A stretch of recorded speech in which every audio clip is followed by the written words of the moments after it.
ఈ Trump tariff రగడ దాని గురించి జరగబోయే పరిణామాలు వివరిస్తారు. అమెరికాను చూసి ప్రపంచంలో చాలా దేశాలు ఆర్థికంగా ఎట్లా ఎదగాలో నేర్చుకున్నాయి. ఉదాహరణకు చైనా 1980లో కూడా మనకంటే బాగా వెనుకబడ్డ దేశం. బాగా కాదు, కొద్దిగా వెనుకబడ్డ దేశం.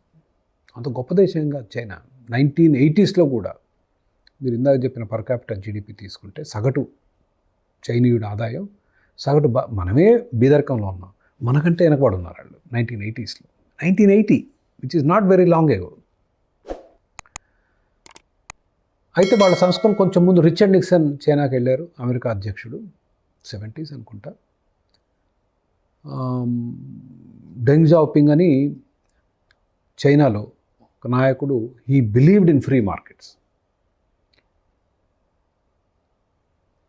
ప్రభుత్వ భూమికి తక్కువ ఉండాలి, పన్నులు తక్కువ ఉండాలి, మార్కెట్ వ్యవస్థ రావాలి చైనాలో అని చైనా కమ్యూనిస్ట్ పార్టీలో ఉండి సంస్కరణల కొరకు దశాబ్దాల తరబడి పోరాడాడు.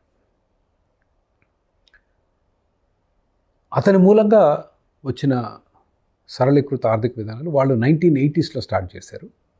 మన దగ్గర 1990స్లో మన పివి నరసింహరావు గారు ప్రధానమంత్రిగా ఉన్నప్పుడు ఆర్థిక సంక్షోభం వచ్చి మన దగ్గర మొదలయ్యాయి. సరే, మనం ఒక దశాబ్దం ఆలస్యంగా అయినా కూడా వాళ్ళ ఆర్థిక సంస్కరణలు కంటిన్యూడ్.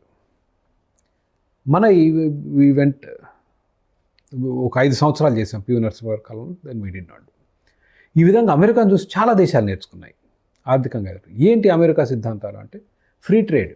మీరు ఎన్నన్నా ఆంక్షలు పెట్టుకోండి, యూనిలాటరల్, మా దేశానికి మీరు స్వేచ్ఛగా ఏదంటే అది పంపించుకోండి, మీరు తీసుకున్నంత మేము ఇస్తాం. మీరు అడ్డుకట్టలు పెట్టుకొని, ఇప్పుడు సోవియట్ యూనియన్ ఉంది, ఐరన్ కర్టెన్ అనేవాళ్ళు, అన్నీ మేమే తయారు చేయాలనేవాళ్ళు. ఇండియా ఉంది, అన్ని ఆంక్షలే, మొత్తం ఆంక్షలు పెట్టుకొని 100%, 200%. ఇన్ 80s అసలు మీరు ఒక ఫారిన్ ఫోన్ కావాలన్నా, ఫారిన్ నుంచి కారు కావాలన్నా, ఏది కావాలన్నా 200-300% కట్టుకుంటే మనం నష్టపోయామా, అమెరికా నష్టపోయిందా? America did really well. Open borders. America ఏంటంటే $500 కన్నా తక్కువ ఉన్న వస్తువు లేదున్నా మీరు పోస్టల్ కవర్లో పెట్టి షిప్ చేసేయచ్చు. అట్లా చాలా కంపెనీలు వచ్చాయి. ఏది వాడు ఆన్లైన్ పెట్టుకుంటాడు, ఆన్లైన్ ఆర్డర్ వస్తే ఓ డబ్బాలు వేసి అమెరికాకి షిప్ చేస్తాడు. ఆపేవాడు ఒకడు ఉంటాడు, ఇంటి దాకా వెళ్ళిపోతాయి. మన దగ్గర ఫెడెక్స్లు, పచ్చళ్ళు, ఏది పడితే అది పంపిస్తారు అమెరికాకి.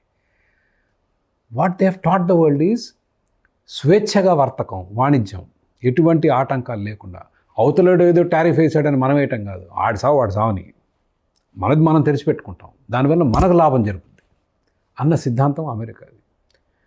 ట్రంప్ ఉన్మాదం, I have no idea. And Trump ఏంటంటే ఈ ఫ్రీ ట్రేడ్ పాలసీ ప్రమోట్ చేసే party Republican party, Democratic party అనేది లెఫ్ట్ పార్టీ, వీళ్ళు రైట్ వింగ్ పార్టీ, వీళ్ళు ఫ్రీ ట్రేడ్ పార్టీ. ఇతను వచ్చి ఆ దేశం భారతదేశం ఆమె టారిఫ్ వేసుకుంటే మేము దానికి 2 వేస్తాం. This is a dead philosophy, this has never been there. And అతని మూలంగా అమెరికాకు అపారమైన నష్టం జరుగుతుంది. అమెరికా ఆర్థికంగా నష్టపోతుంది. అమెరికా వ్యాపారాలు, అమెరికా ప్రజలు ఆల్రెడీ దే ఆర్ సఫరింగ్. ఇప్పుడు చైనా నుంచి ఒక వస్తువు వస్తుందండి, మీ ఒక ఫ్యాను, ఒక ఎయిర్ కండిషనర్ వస్తుంది అనుకున్నాం చైనా నుంచి, $100, 50% టారిఫ్ అన్నాడు అనుకోండి, $150 అవుద్ది 100ది. ఎవరు కట్టాలి మిగిలిన $50? 50% టారిఫ్ అంటే ఎవరు కట్టాలి? చైనా వాడు కడతాడా? అమెరికా వాడు కట్టాలి, కొనేవాడు కడతాడు కదండి, దిగుమతి చేసుకున్నవాడు కడతాడు. అంటే అమెరికా వాడికి పౌరుడు, అమెరికా ప్రజలే కడతారు. మాకు $200 బిలియన్ వచ్చే టారిఫ్ నుంచి అమెరికా డూయింగ్ గ్రేట్ అంటాడు. ఊరు మూర్ఖుడా, నీకు $200 బిలియన్ చైనా వాడు ఇచ్చాడా? $200 బిలియన్ అమెరికా ప్రజల దగ్గర దోచుకున్నావు. అమెరికా ప్రజలకు ఏమైంది? $100 వచ్చేసి ఇప్పుడు ఎంత అయింది? 150 అయింది. అంటే మీ దగ్గర మీ కొనుగోలు శక్తి తగ్గిందిగా, అంటే మీ జీవన ప్రమాణాలు తగ్గాయిగా. మీ దగ్గర $1000 ఉన్నాయండి, $100 పెట్టి ఏసీ కొంటే 900 వేరే వాటికి ఖర్చు చేస్తారు. 150 పెట్టుకుంటే వేరే తక్కువ కొనాలి కదా. మీరు రెస్టారెంట్లో తిందాం అనుకున్నా అంటే ఆ రెస్టారెంట్ వాడికి తగ్గినట్టుగా సేల్స్. మీ దగ్గర డబ్బు తగ్గిందంటే మీరు ఇతర కార్యక్రమాలు తగ్గిపోతాయి. So it is hurting the United states. So I really don't know. దీని వెనక సౌండ్ ఎకనామిక్స్ లేదు, ఒక ఉన్మాదం మాత్రమే ఉంది. మనకి ఎలా ఇది ఎఫెక్ట్ అవుతుంది? మనకు డెఫినెట్లీ ఎఫెక్ట్ అవుతుంది. కానీ దీనికి పరిష్కారం ఏంటి అంటే వాడు చేసే tit for tat is very bad. మళ్ళీ అమెరికానే చూసుకోవాలి. నేను ఇందాక చెప్పింది ఏంటంటే చైనా నానా రకాల రెస్ట్రిక్షన్స్ పెట్టింది, ఇండియా నానా రకాల రెస్ట్రిక్షన్ పెట్టింది, సోవియట్ యూనియన్ నానా రకాల రెస్ట్రిక్షన్ పెట్టిన వాళ్ళందరూ ఆర్థికంగా నష్టపోయారు. అమెరికా సంపన్న దేశం ఏంది ఓపెన్ పెట్టుకొని. మనం ఏం నేర్చుకోవాలి? We should stay open. ఇప్పుడు మన ష్రింప్ వాడి దగ్గర తీసుకోకపోతే మనం చాలా బాధపడుతున్నాం. మరి వాళ్ళు ఏమైనా పంపిస్తా ఉంటే మేము రానియమంటే మేక్ ఇన్ ఇండియా అంటారు. ఏంటి మేక్ ఇన్ ఇండియా?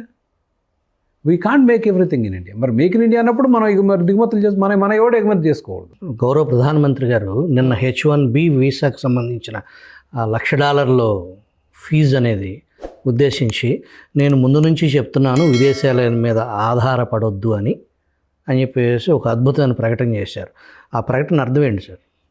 మూర్ఖత్వానికి పరాకాష్ట అండి. నేను అదే అంటున్నాను, ఇవాళ పాలకులకి కనీసం బేసిక్ ఫండమెంటల్ ఎకనామిక్ అండర్స్టాండింగ్ లేదు. ఫస్ట్ ఆఫ్ ఆల్ ఆయన చెప్పేది ఆయనే నమ్మడు. ఆయన కారు విదేశీ కారే, ఆయన వాచ్ విదేశీ వాచ్, ఆయన కళ్ళద్దాలు విదేశీ, పెన్ను కూడా విదేశీది వాడతాడు. ఓకే, కారుతో సహా. అది పక్కన పెడదాం, వ్యక్తిగతం అనుకుందాం, పాలసీ మాట్లాడదాం. ఈ ప్రపంచంలో అడ్డంకులు, వాణిజ్యానికి అడ్డంకులు పెట్టి బాగుపడ్డ దేశం నాకు ఒకటి చెప్పండి. అన్నీ మనమే చేసుకుందాంరా, మనకు వేరే దేశాలతో అవసరం లేదు. మనం చేసుకుంటే మన ఉద్యోగాలు మన దగ్గర ఉంటాయిగా. ఎందుకు వాళ్ళ దగ్గర ఎందుకు తీసుకోవాలి? అసలు మనం చేసాంగా. 1950 నుంచి 1990 వరకు మీరు చేసింది ఏంటి? వాచ్ ప్రభుత్వమేనా, టీవీ ప్రభుత్వమేనా, ఫోన్లు ప్రభుత్వమేనా, ఎయిర్లైన్ ప్రభుత్వమేనా, బస్సులు ప్రభుత్వమేనా, రైళ్లు ప్రభుత్వమేనా, రోడ్లు ప్రభుత్వమేనా, అక్కడ ఫ్రిడ్జ్లు ప్రభుత్వం చేసింది. Everything done by the government. IDPL దగ్గర మందులు ప్రభుత్వమైనా, పాలండి, వీళ్ళకి పాలు కూడా ప్రభుత్వమే సప్లై చేసేది. మీకు గుర్తుందో లేదో. పొద్దునే వచ్చి డెలివరీ ఇచ్చేవాళ్ళు ఎక్కడ పడితే అక్కడ దొరికే కాదు పాలు. మీరు సంక్రాంతి వచ్చిందో దీపావళి వచ్చిందో లీటర్ ఎక్స్ట్రా పాలు అంటే కుదరదు sir. I mean I have experience in my own life time. అన్నీ ప్రభుత్వమే చేసేది. ఎందుకంటే అన్నీ మనమే చేసుకోవాలి, మన అవసరాలన్నీ మనమే. But that does not work. మనం కొన్ని రంగాల్లో మనం చాలా బాగా చేస్తాం. ఇప్పుడు దుబాయ్ ఉందండి, సౌదీ అరేబియా ఉంది, ఎడారి, విపరీతమైన ఆయిల్, అన్నీ మేమే చేసుకోవాలి. వడ్లు పండిస్తాం మేమంటే పండించవచ్చు. ఎడారిలో వడ్లు, కిలో వడ్లు పండించడానికి ₹1000 అవుద్ది. ఎడారిలో ఇసుకని మళ్ళీ దాన్ని సారవంతం చేయాలి, చేస్తే కిలో అయితే. ఎందుకు మన దగ్గర శుభ్రంగా ₹20 ఇస్తాంగా మనం. ₹1000 పెట్టిన వడ్లు ఎందుకు పండిస్తావు? మా దగ్గర 20 కొనుక్కో. మన దగ్గర ఆయిల్ తీయాలంటే మీ గోదావరి జిల్లాలో ఆయిల్ సరే, గోదావరి బేసిన్లో ఇప్పుడు ఏదో కొంచెం గ్యాస్ దొరుకుతుంది, కానీ ఆయిల్ ఎక్కడ దొరుకుతుంది మన దగ్గర? మనం ఆయిల్ తీయాలంటే ఎక్కడో సముద్రం లోతుల్లోకి పోవాలి, ఎక్కడో ఎతకాలి, తీయాలి, తలనొప్పి. మనం వాడి దగ్గర కొనుక్కుంటాం ఆయిల్. ఆడు ₹20 మనం బోర్వెల్ వేస్తే మనకు నీళ్ళు వస్తాయి, వాళ్ళకి బోర్వెల్ వేస్తే వాళ్ళకి ఆయిల్ వచ్చింది. వాళ్ళ దగ్గర ఆయిల్ తీసుకుంటాం, మన బియ్యం వాళ్ళకి ఇస్తాం. That is how it work. That's how we prosper. ₹1000 పెట్టి వడ్లు పండించడం ఎందుకండి? మనకు ఆ ₹20 ఆయిల్ ఇస్తే మనం ₹20 వడ్లు ఇస్తాంగా. చౌకగా విన్ విన్, అందరూ గెలుస్తారు. వాణిజ్యంలో, స్వేచ్ఛ వాణిజ్యంలో ఎవ్రీబడి విన్స్.